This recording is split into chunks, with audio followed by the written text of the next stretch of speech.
6 साल के भानु के माई बाबूजी दोनों पुलिस में रहेलन। भानु के माई बाबूजी ड्यूटी पर जात रहलन। माई बाबूजी बाय, जल्दी लौट के आई हा और हमरा खातिर एगो एरोप्लेन लेके आई हा। हाँ बेटा, जरूर लेके आई। और तू दादी दादा के बेसी परेशान मत करिया। ना करब। और आपन पैंट में सूसू मत करी है, जब भी सूसू लगे तो दादा चाहे दादी के बता दी है। हाँ माई, बता दे। भानु अपन दादी के संगे पार्क में चोर पुलिस खेलत रहे।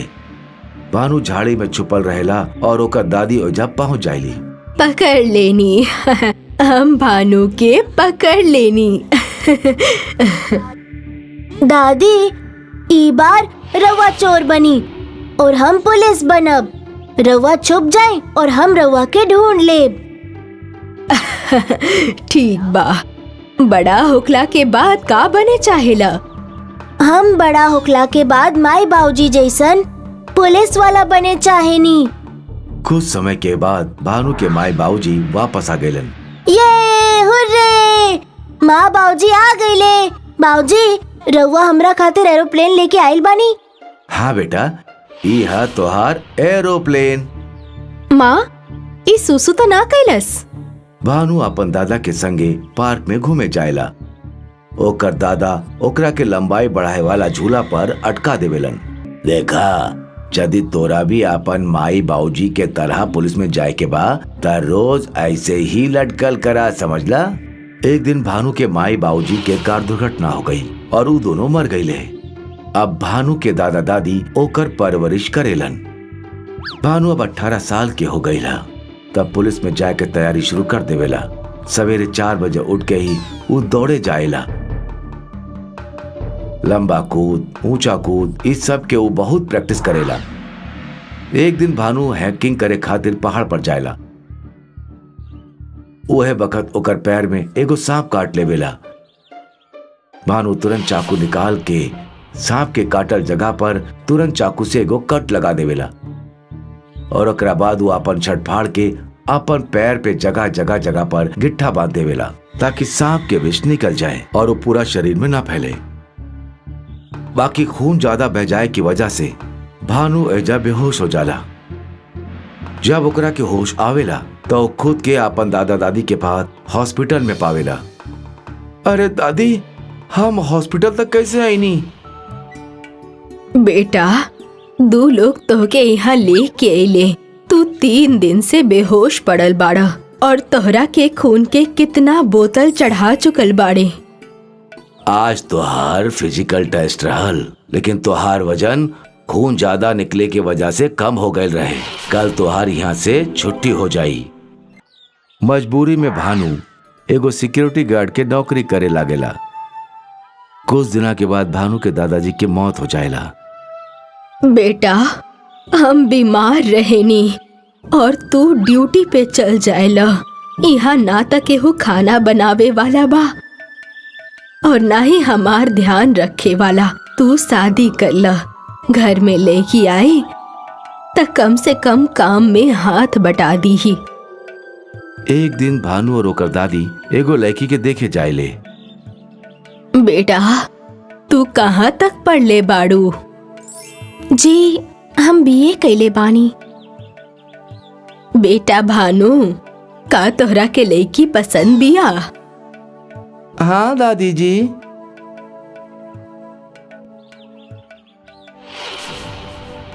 श्वेता जब भानु के घर जाइली तब वो भानु के घर पे भानु के माई बाबूजी के पुलिस वर्दी में तस्वीर लागल देखेली।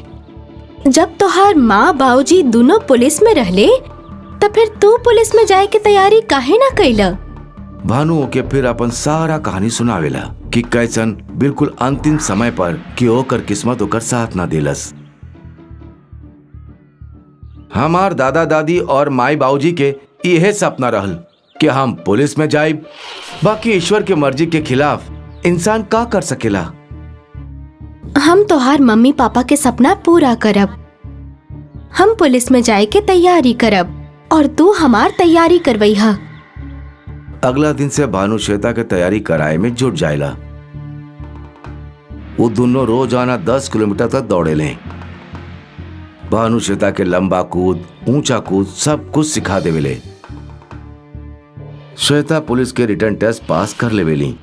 अब फिजिकल टेस्ट के बारी बा। एक दिन श्वेता सीढ़ियन से उतरत रहे त ओकर पैर फिसल जाला और ओके सर पे चोट आ जाएला। बेटी, अब तोहरा के आराम के जरूरत बा। तू फिजिकल टेस्ट के तैयारी मत करा। ना दादी, हमार सर पे चोट जरूर लगल बा, बाकी फिर भी हम अपन तैयारी जारी रखब। श्वेता पट्टी पहन के भी ऊंचा कूद, लंबा कूद और रनिंग के प्रैक्टिस जारी रखेली। जब फिटनेस टेस्ट के बारी आवेले तब ले श्वेता के सर के चोट भी ठीक हो जावेली। उस सभी लड़कियन में सभे टेस्ट में फर्स्ट आवेनी और पुलिस में भर्ती हो गई। श्वेता, हमरा के तोहरा पे बहुत गर्व बा कि तू इतना परेशानी के बावजूद भी पुलिस वाली बहू बन के दिखा देलू। दोस्तों, ई कहानी से हमके ई सीख मिलेला कि जब हम आपन लक्ष्य के पावल चाहेनी त रास्ता में कुछ कठिनाई भी आवेला। हमनी के ऊ कठिनाई से हार ना मान के आपन प्रयास जारी रखे के चाही, तब सफलता मिलेला। ई कहानी के शुरुआत आज से 15 साल पहले भइल रहे, जब गिरधर और विक्रम बहुते अच्छा दोस्त रहले। भाई विक्रम, हमार बेटी लोग तो खाली 5 साल की बड़ी, अभये से हमके ऊ लोग के ब्याह के चिंता सता रहल बा। अरे यार, अभी ता ऊ लोग बच्ची बिया, अब तू कैसे समझबे? तोर ता बेटा हा, हमके ता भैया से ओकर ब्याह खातिर पैसा जमा करे की पड़ी। अरे भाई, मैथिली भी ता हमार बेटी जैसन बिया, और काहे ना हमने अपन दोस्ती रिश्तेदारी में बदलनी। का मतलब है? मतलब ये है कि हम अपन बेटा गोपाल के शादी तुम्हार बेटी मैथिली से ही करवाई। गिरधर विक्रम के गले लगा लेलस। अब 15 साल बाद दोनों बड़ हो गए रहले। गिरधर मैथिली के इतना लाड प्यार देलस कि वो गोल मटोल बन गई। अब जब गोपाल और मैथिली के शादी भइल तब विक्रम और ओकर पत्नी विमला दोनों सोच में पड़ गईले। मैथिली के खाली आराम करे के ही आदत रहे। वो अपन शरीर के बेसी तकलीफ ना देत रहे। अरे बहू, तनी अपन ससुर जी के चाय त दे दा। ठीक बा सासू माँ। मैथिली चाय के कप लेके निकलल, बाकी ऊ इतना धीरे चलत रहे कि विमला सोच में पड़ गई कि अब वो का करी। ओ रात विमला और विक्रम दोनों बात करत रहले। ए जी, मैथिली स्वभाव से त अच्छा बिया, बाकी ओकर शरीर बहुत सुस्त बा। हाँ, हम भी ये सोच रहल बानी कि अब हमनी का करी। रउआ चिंता मत करी, हमरा पास एगो उपाय बा। अगले दिन विमला मैथिली के बुलैलस। बहू, अरे बहू। हाँ सासू माँ।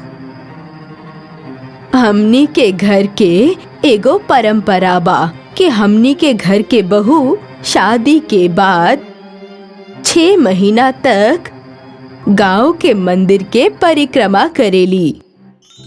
एकरा से घर में खुशहाली और सुख समृद्धि आवेला। ठीक बा सासू माँ। हमके कब से शुरू करे के बा? आज से। विमला के बोलला से मैथिली मंदिर के रास्ते निकल गईली। काहे कि वो बेसी चलत फिरत ना रहली, तब मंदिर तक चल के वो थक गईली। मैथिली तनी देर बैठ गईली और फिर वो परिक्रमा शुरू कर देली। अरे बाप रे, हाँ, अभी तक तो खाली 3 परिक्रमा ही भइल बा। 4 गो अभी तक बाकी बा। हाँ। जैसे तैसे मैथिली 7 परिक्रमा पूरा कर देली और फिर घर खातिर निकल गईली। अगला दिन मैथिली फिर से वापस आ गईली और फिर से उस 7 परिक्रमा कर लेली।